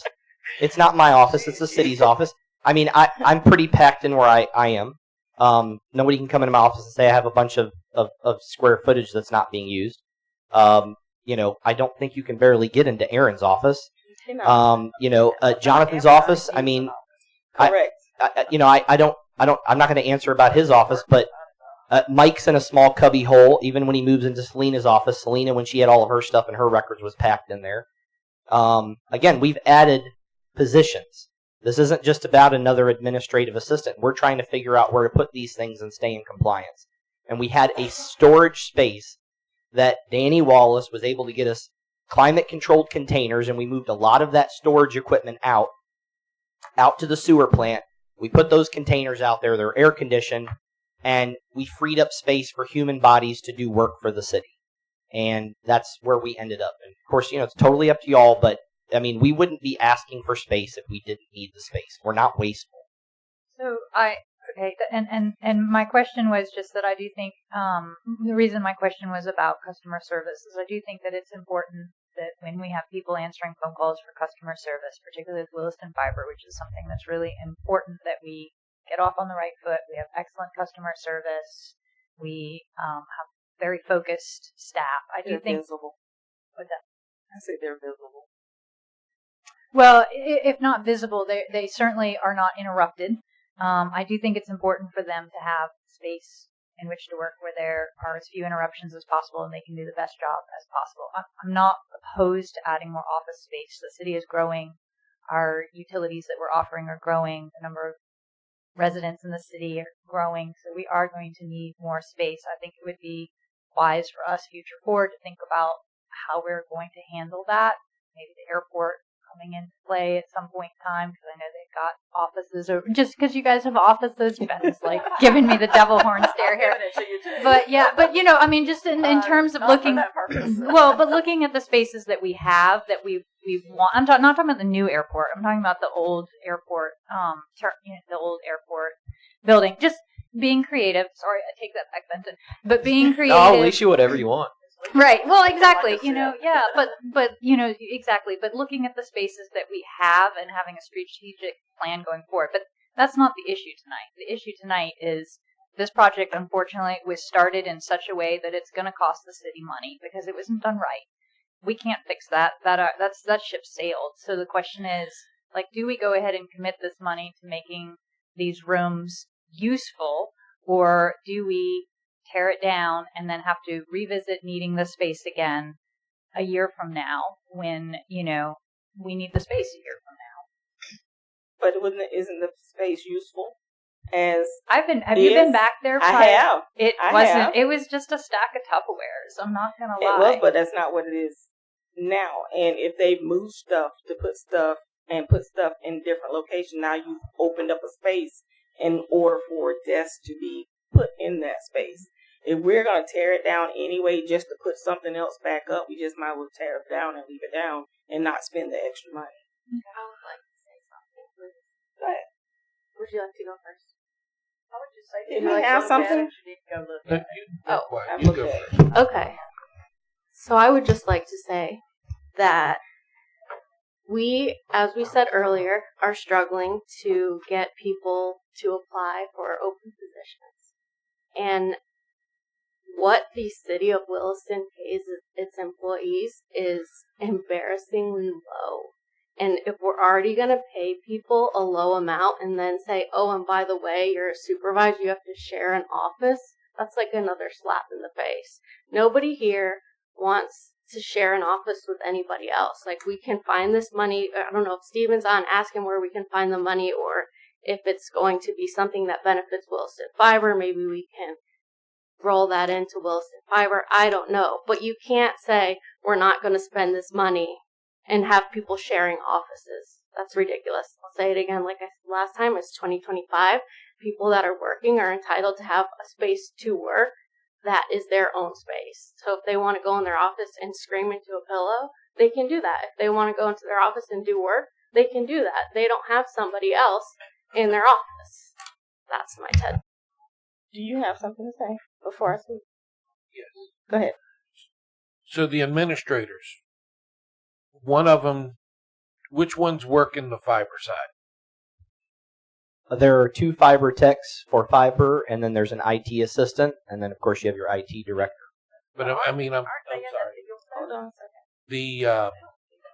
I misspoke on the IT part of it. Jenna, she's an administrator. Yes, sir. Which side is she working? She working so IT? they're she and Christy right now, the next couple months, they're working on every division together to be trained, and they're going to stay abreast of each other's, so that when one's not there, or one's on a conference, or one's doing a report, so they're going to both be working on all sectors. But what they're going to do is they're going to have point person, and this was by Jonathan. Jonathan asked them to each take. So Christy, I believe, is taking water, gas, collections, the waste plant, stormwater.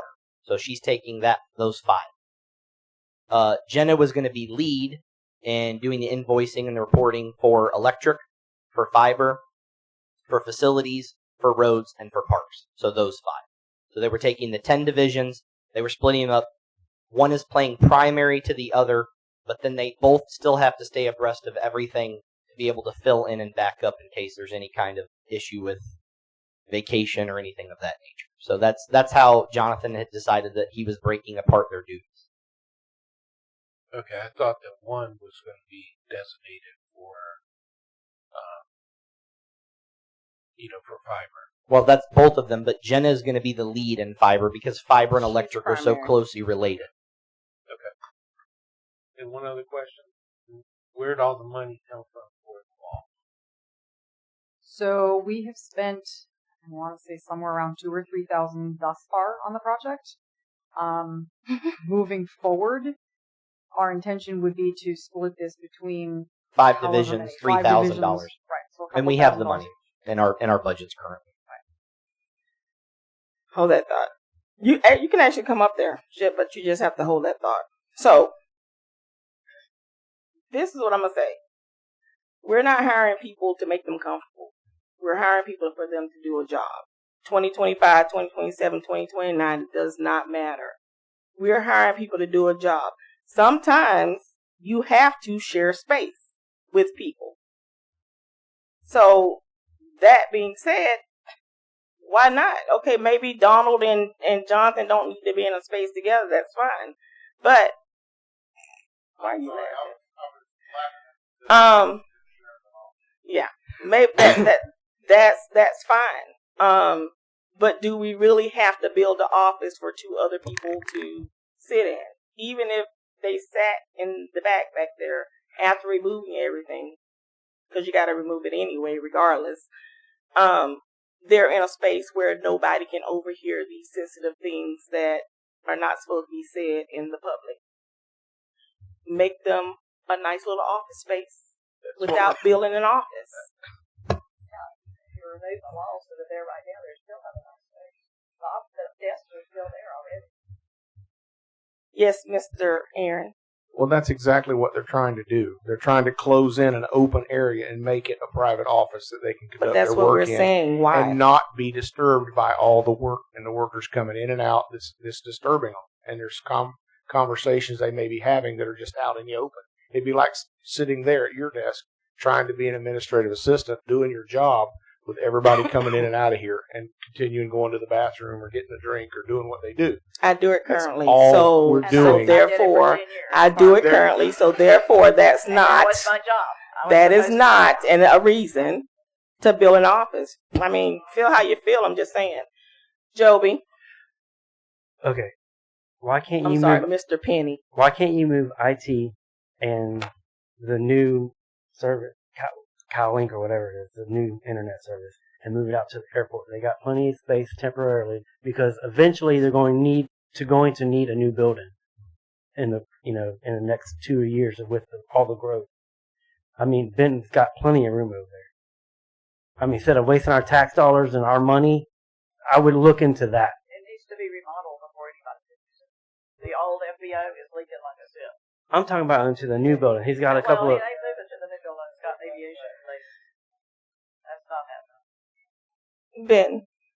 Yes, ma'am. Thank you, Joby. So I'm glad you mentioned the FBO renovation. Kiersten and I have been working on getting the developers agreement together, a contract together for Paradigm to remodel that. When was that awarded? How was that? When? Yeah. A while back. In the spring or something? March or something? It's been a little bit, Been a but we'll finish it up pretty soon. I'm confident in that. So the problem that we would face with bringing stuff like that out to the airport is if it's a commercial operation, you have to pay a rental rate. So it's not going to be free to just move out to the airport. And then you get hit with, right now we're looking at like $500 an office for the old FBO. So you are not taking nothing.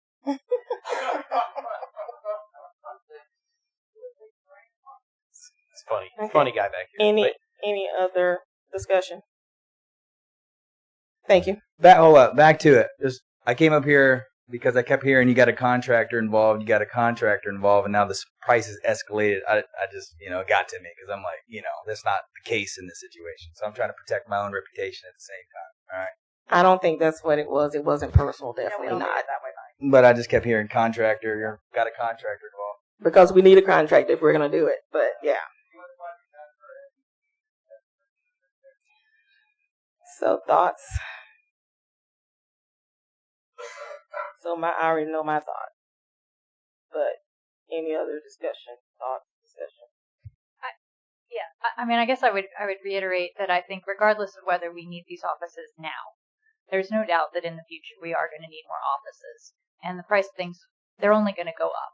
So if we've already started the process now, why would we not just go ahead, bite the bullet, finish the process, come up with a strategic plan for how we're going to deal with space going forward so that we can do this in an economically efficient way. But I think we're just going to be revisiting this in a year and a half of building more office space. So because we're always biting the bullet. Because we're always biting the bullet when things come up, bite the bullet and just pay for it, bite the bullet and just pay for it. At what point does it stop? It doesn't stop because we keep growing. It needs to stop. We have the money for it. And Donald said he said that they can take $3,000 from each department, and that covers the money. So I think we just make a vote and be done with it because we're not going to get solving it right now. So we just need to vote and move on. The drain. You can ask many questions you like. We have time. No. The drain that's on where the shed will go, is that going to be an issue since it looks like the back of the shed is going to be even with the drain that's out there? The stormwater you're referring to? Yes. The stormwater won't be affected, and the lime rock, once it's set, the intention was to put topsoil and then for erosion control to put sod. So it would just look like a hill, and it was going to sit on sod. Okay. Yes, sir. Okay. So what do we want? That was my question. Did we get a permit for the shed? To answer the question, yes. I'm sorry, you told me to ask. Please, next question. Go to Mike. All right. Any other discussion? So what would we like to do? Kiersten, do we need a motion? What do we need for this? I mean, I think your staff needs some direction on how you want them to. Do you want them to spend money and tear the wall down? Do you want them to move forward with the project? What do you want them to do? Or if you want more information on what the tear down is going to cost, then we can come back to the next meeting. We'll need to give them something. We have to tear it down no matter what. I don't know. And according to Mike's thing, it's not included in his bid. Yeah, I mean, you're going to have to make it. We're tearing it down because he did very specifically put that in there. So I would like to see a cost of, if you want to speak, go to the podium. I would like to see a cost of how much it's going to cost to tear it down, and then how much. Mike, you're not doing any of the tear down. Oh, okay. So y'all just remember, she's already got $3,000 invested in it, and then they're talking about putting $17,000 more into it. This is a total of almost $20,000 to tear down a couple of walls. So I'm just 17,000. It's 3,000. She's already spent $3,000 on it. Yeah. So, and then there's going to be 17,000 on top of that. Plus the demo. Yes. Plus the demo. Plus the demo. And plus the demo. So we're looking at probably like $30,000 probably. Or $28,000. I'm just saying. Yes, Miss Wright. Okay, you might not want to hear what I have to say. Probably not. No, I'm just joking. That's okay. Voice of wisdom. Have you all ever called your credit card company and they're working from home? And in the background you hear kids or the dog barking. This is what customers are going to hear if they're calling in to sign up for Williston Fiber. They're going to hear the guys coming in through the back door talking about, yes, exactly. And then that customer's going to say, are you at work? Or where are you? Are you at home?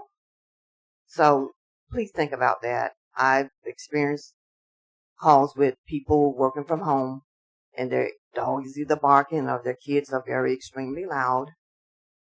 And she basically couldn't hear what I was saying. I couldn't understand what she was saying. So just also let's remember they have noise canceling headphones that could drown that out, and they not have to deal with that, or people not here. Yes, sir. I'm not trying to sell myself here, but when I was younger, I was an account specialist for Time Warner. So when you're an account specialist, you're dealing with the irate customers, right? So if you're in a situation where you can't focus and you got somebody that's incredibly angry at you and you're trying to mitigate the anger and stuff, it is difficult. I'm not trying to sell myself to build an office because I got other projects out. You know what I mean? So it's not it, but it is difficult when you're dealing with somebody. Because like when we were in training, right? The guy that was training us was like irate. I'm like, all right, I've heard the term irate, but I haven't heard the term irate in like 8 times in a sentence, right? Like he's like, when the irate person calls. And so finally I was like, excuse me, what exactly do you mean by an irate customer? And then he went into this long definition and all these messed up scenarios, and then I had to deal with them, right? And I'm like, man, when somebody's irate and you're dealing with it, could you imagine if your broadband's down, right? And somebody calls you irate because they can't watch their Netflix show or something like that. So I'm just saying, I was a customer service rep, so I feel the individual how to deal with that situation. Yes, ma'am. We also have, we have so many different businesses that have call centers. They're doing that with everybody in the room without an office. So it's not, it would not be, just the city that would be doing something of that nature. Yes, ma'am. Hi. I actually have been a customer service rep before, working remotely, working in an office.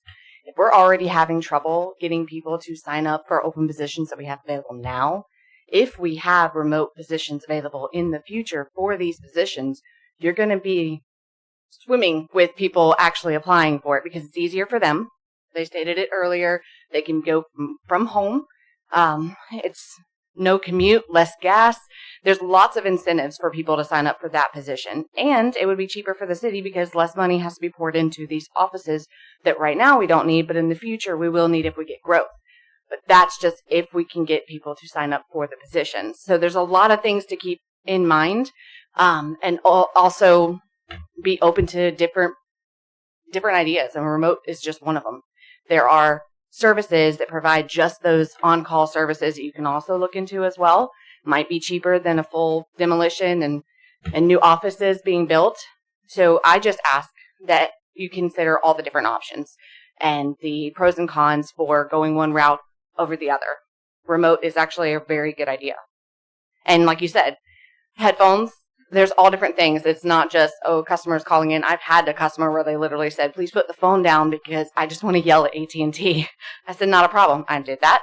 Came back, and he was so grateful that I let him just spew out what he needed to spew out that he actually worked with me, and I resolved the matter. So it really just depends on how you approach it. And you don't want to just look at it like, we're going to have a bunch of people that's super loud in here. They need, a $20,000 suite. Right. So that's the only thing that I asked to take into consideration. Okay. Thank you. You're welcome. Yes, sir. So since we talked about the privacy part of it and bringing up about background noise, would it be better to split that into 2 offices? No, sir. The collaboration between the 2 of them and how intertwined what they handle is, if you're asking me my opinion, I would say that it would be better that it stay a common space for the 2 of them. Oftentimes when one deals with a situation, it's good that the other one's listening in because the other one may move on to a different situation and the other one may be called to go back to that first situation. And having that information and being aware of what's going on. That was the whole reason for duplicating this, is there's so much work that it was not possible to be done by one person. We were going to start getting behind on critical reports that we're required to do through DEP and SwiftMud. And that's the other thing. This isn't, to me, about customer service. This is about, we have 2 ladies back there that are responsible for doing reports that if we don't turn in can be not a couple $1,000s in fines. It can be $250,000 worth of fines. Because these are areas that can kill a lot of people. So they're responsible for producing these reports and collecting this data and doing equations and doing math and gathering data from our engineers and submitting work order reports and things of that nature. So that's just my opinion. So what I would like to ask of you is that you go back and find out how much it's going to cost in order to remove demolition. The area has to be done anyway. But also give us an account of where this different money is going to be coming from, showing us that each department that it's coming from, they actually really do have the funds in order to support this. And then let us revisit this again with that information. That's what I would like to see done. Yeah, because when I first heard about it, I called Stephen. He didn't know anything about it. He was spending money. And that was back in Charlotte. Can I address that briefly? Yes, sir. Okay. There seems to be a misconception that every line item in a budget is pre-planned. There is money in line item budgets, municipal, county, any other business, that you have that are set aside for upcoming projects or the what ifs.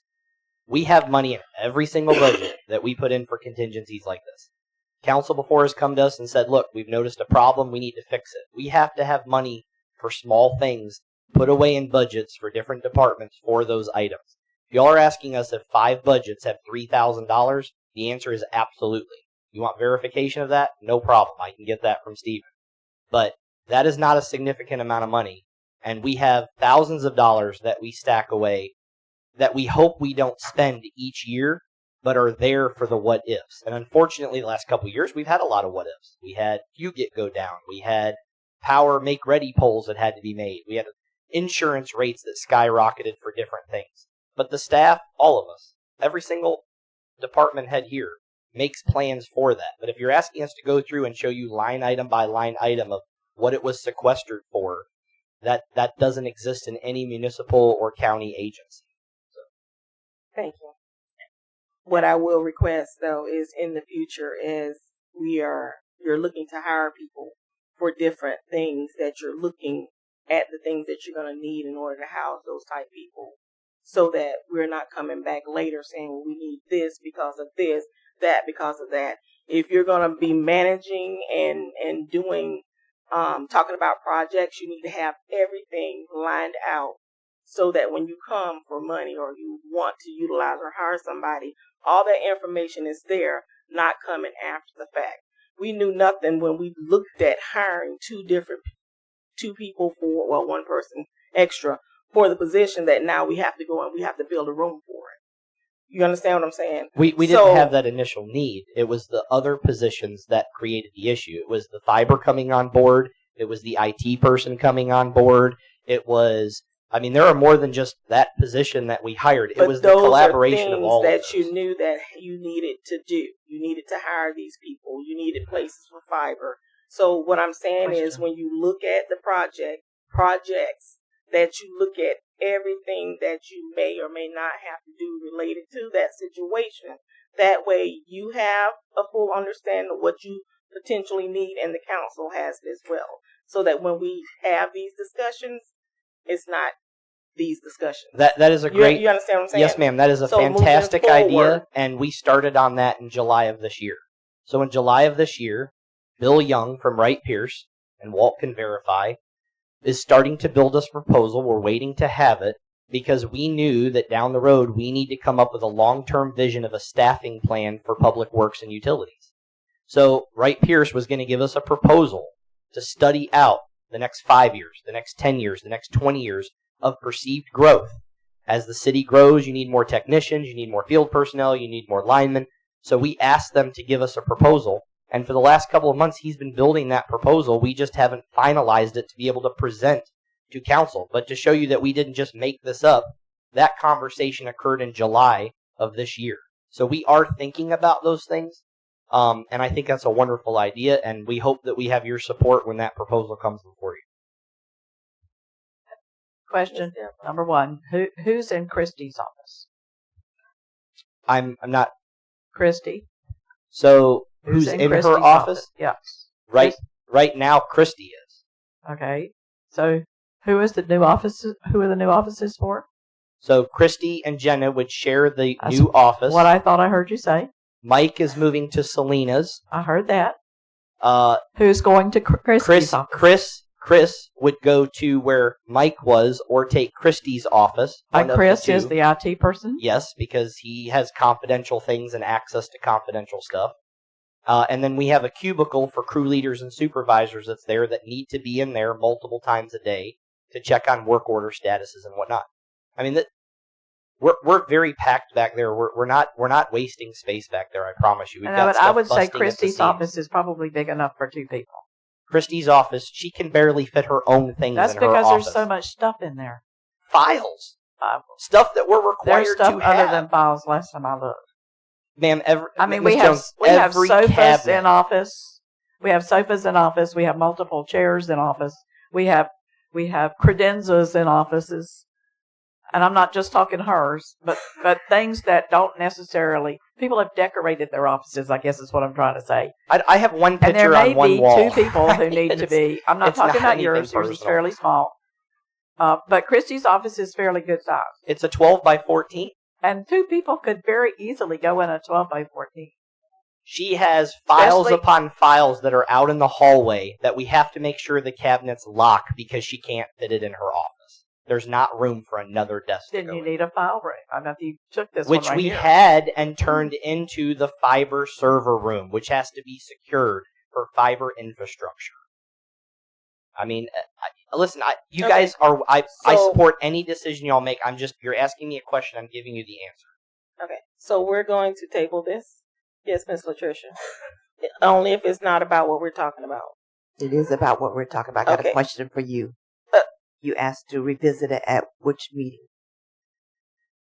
The next meeting or December meeting? If the next meeting is full, the December meeting. Okay, I'll put it on for the December meeting. Okay, thank you. Thank you. We appreciate that. Is there anything else? Okay, we'll move forward. All right, so item number 7, public participation. This is going to be your second opportunity to speak on anything that was not on the agenda. Please step forward and say your name and where you're from, and you have 5 minutes. I'm Joel Penny. My question is, during the day, why don't we have a noise ordinance in the city of Williston? We do. As what the chief of police said, we do not. Because I have a person that drives by my house with a radio, bloom, bloom, bloom, and it cracked my window in my house. And It's different after 10 o'clock at night. Well, but there are plenty of people who've gotten you need to get that clarified with the chief of police because he says there's no ordinance. He's right Chief, there's a question on the floor for you. Yes.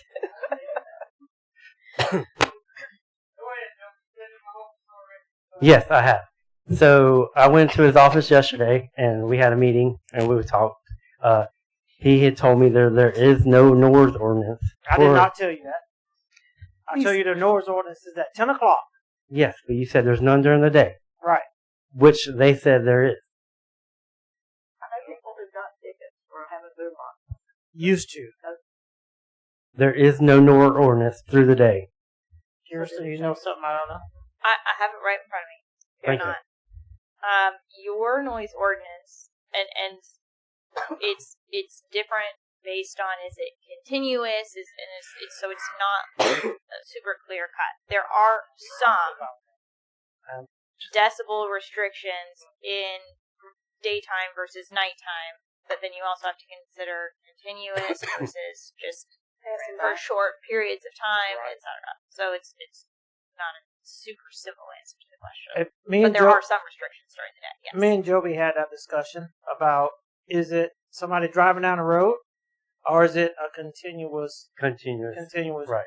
thing? Which I explained that to him yesterday. What he's complaining about is somebody driving by his house. I said, Joby, by the time we get there to do a decibel read, they're gone. Yeah. So there's no enforcement. If it's a block party and the noise is continuous, that's different. I explained all this to him yesterday, so I don't even know why he brought this up again.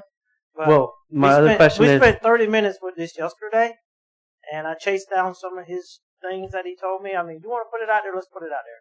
So I chased down some of his other complaints that he made that turned out to be bogus. So I'm dealing with him, and I've already addressed this with him, and I don't think I need to waste any more time, Joe, because we talked about this for 30 minutes yesterday, and I explained all that to you. Well, there's another thing, too, is Hardee's at night. Every 2 weeks, they pressure wash. There's cab reports that the police officers come out there, and they're pressure washing between 12 and 2 o'clock at night. The police officers go over there. The company tells the police officers that they have a letter written from the city of Williston stating that they can run and pressure wash at night, which I don't think the city would do that, knowing there's a noise ordinance at 10 o'clock.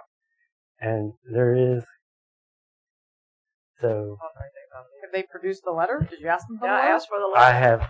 I asked the officer that night if he could, and he said it's up to the city. So, and I was like, well, that's just another question I want to ask you. I didn't want to bring that to the chief.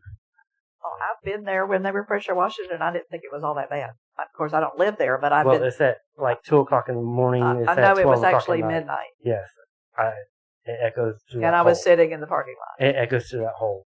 I didn't think it was that bad. Of course, Well, I you can live there. and I you can wasn't see- trying to sleep. You can live there and you can tell me if it's bad. I wasn't trying to sleep, but I Okay. was in Okay. the parking lot. Thank you. And they were on the roof doing it, and I tried to figure out what they were doing on the roof. Yes, sir. I didn't even know if they were breaking in. My name is Chris Rhoda, 719 Northwest 2nd Avenue, Williston, Florida. Answer to that, I used to work in a restaurant. So it's by law where they have to clean that stuff. Sir. And if they come in, If you will address me. Thank you. Not Joey. I'm addressing the situation that everybody. Okay, so when you address the situation, please address Are me. we not going to follow the rules of? Those are We the are. rules. That's why I'm asking you to address me and not him. Addressing the whole room, Listen. May I continue?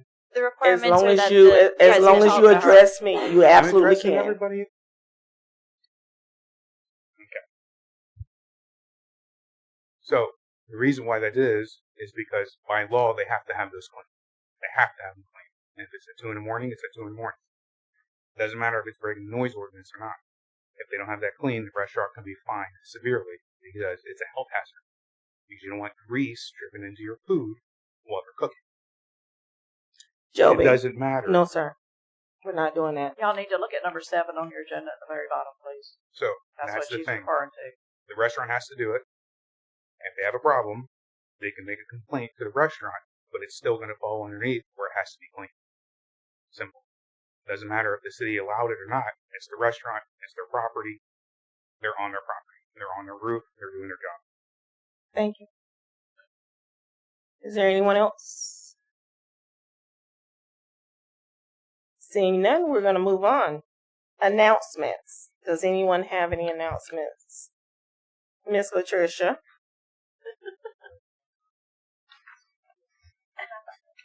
Just a reminder, the Chamber of Commerce will be having their cleanup Williston Road 121 on Saturday, November the 8th.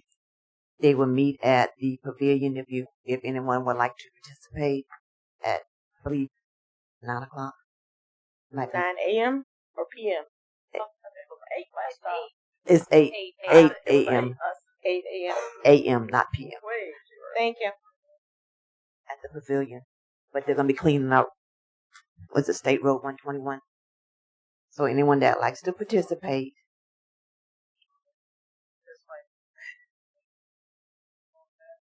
I'm going to stop now because Chief Rose has different questions. I think they do too. Well, I'm asking because I'm trying to see if we need to provide some type of road blockage or something. So I'm It's asking. to the city limits, is what he said when he was here last Yeah, time. the city limits. Okay, so we do need to have some of that. So people don't get run over. Do you really? Outside He the said city to limits? he said to the city limits when he was here last time. Okay. So yeah, we can have an officer over there. That's why I was asking. Thank you, All right. Chief, do you have anything? Yes. I have some quick updates. One, I want to thank Tractor Supply for giving us a $500 donation. That's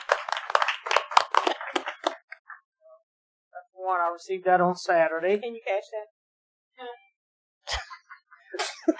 I turned in the actual check. I'm sorry. I turned in the actual check. Don't be quiet. So I want to thank Tractor Supply and their corporation for the $500 donation. Also got another donation from Dunellen Police Department. They donated us a whole bunch of evidence supplies, which saves us a lot of money. We don't have to go and buy now. Today we talked about a little bit about having people applying for jobs here. I have dispatch position open, and I had 6 interviews today. Wow. Very, very good candidates. It's going to be hard to pick one or two out of there because they were all great. I'm telling you. Can you hear them all? I wish. Okay. Well, I actually passed a couple on to HR, or if she has some positions, because I would really hate to lose them because they were great people. They were great interviews. So whichever ones I don't pick, I will pass on to HR. So maybe if we have a position somewhere else, they could be utilized there. Code enforcement, animal control. I want to give a quick brief on that.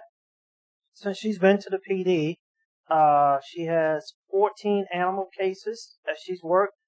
13 of them are closed, and one is still under investigation. As far as code enforcement cases, she has 21 code enforcement cases.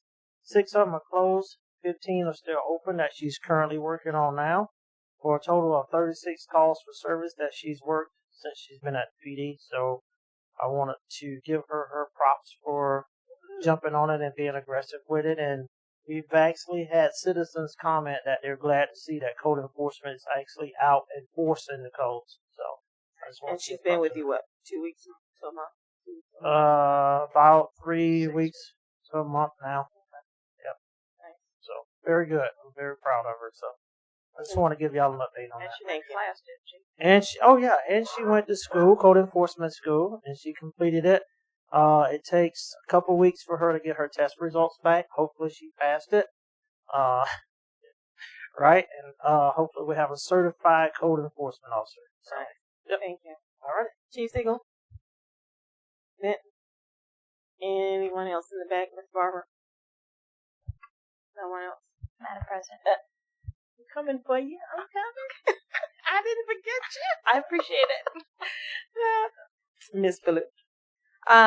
I just want to remind everyone about our ethics training. I know the last time I presented this, you all said, hey, we're out of town. So we changed the date. It is December 18th.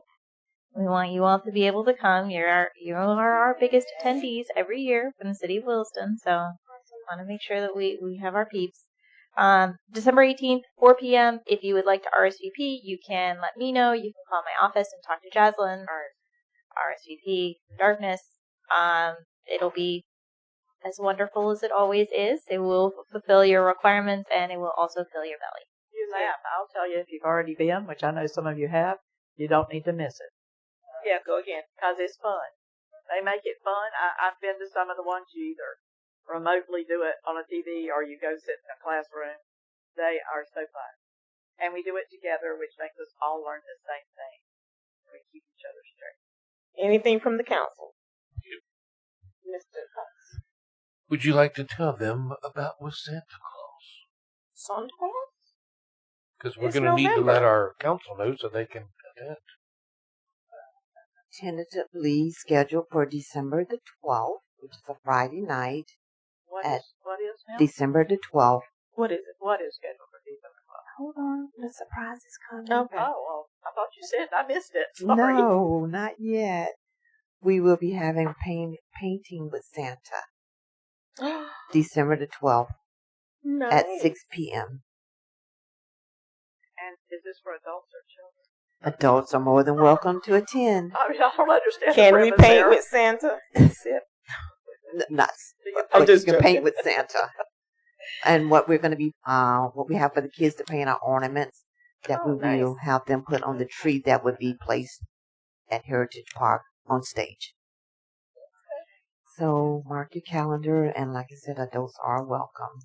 Who came up with that idea? Miss Council Vice President Council Cox. Nice.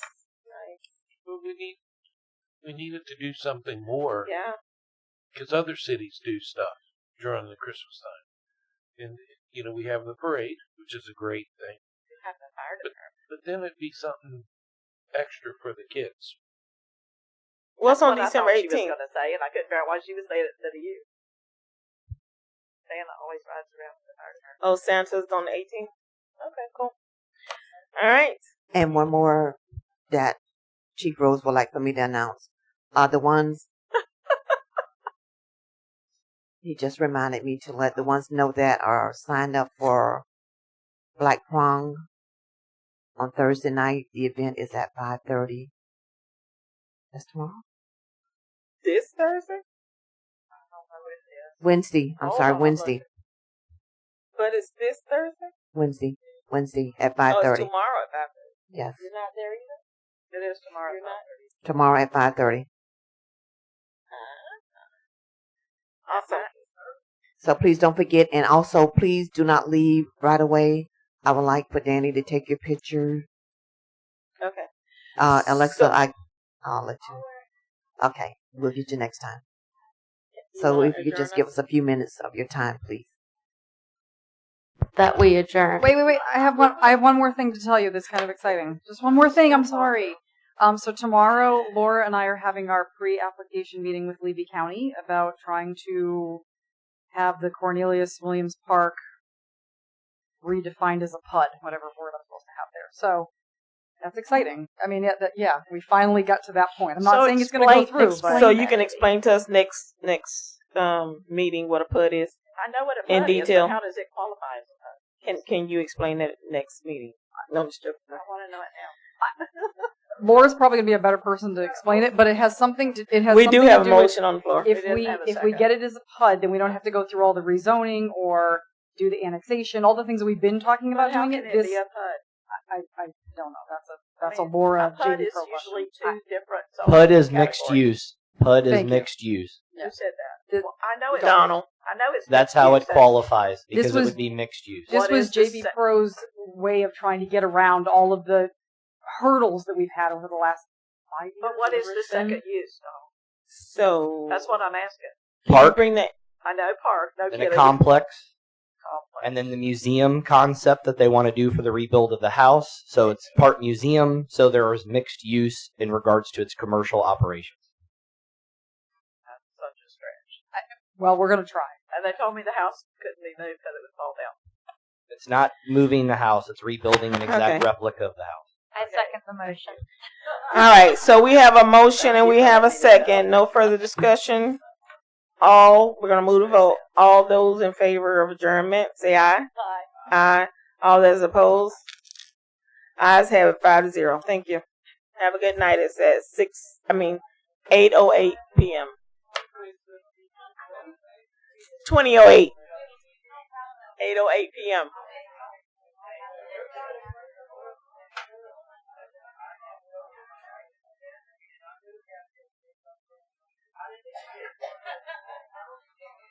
Chris. High speed, let's see, my dear. I forgot.